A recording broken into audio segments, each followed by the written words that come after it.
sicuramente sono allarmanti, sono dati preoccupanti, sono dati che stanno purtroppo peggiorando ogni mese che passa per il nostro settore. I motori restano spenti, le auto rimangono nei saloni dei concessionari e lo spettro di chiusure e licenziamenti è molto più che concreto. Il Veneto si ritrova un'altra ferita aperta dalla crisi, una ferita che pare sanguinare senza freno. Il mercato delle quattro ruote è impicchiata, la variazione delle immatricolazioni in un anno mette i brividi. Meno 24% regionale, con punto di crollo a Venezia, Belluno e Treviso. E non è finita perché a preoccupare è anche e soprattutto la voce vendite.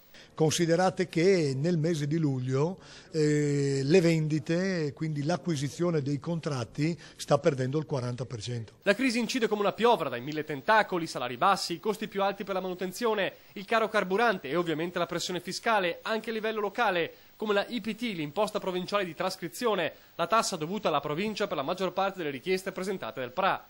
Un balzello variabile sulla cui entità Confcommercio lancia un appello agli stessi enti. Possono dare un segnale diminuendo la variazione, quindi portandola al minimo invece che aumentarla del 10, del 20 o del 30%. Richiamo alle province ma anche richiamo alla regione per creare incentivi alla rottamazione e far tornare i clienti nelle concessionarie. La voragine intanto è sempre più vasta e se le aziende devono tagliare sui costi la conseguenza è chiara. Servono meno venditori, servono meno operai in officina, servono meno impiegati e quindi evidentemente cosa succede? Succede che tutti questi vanno in cassa integrazione in deroga.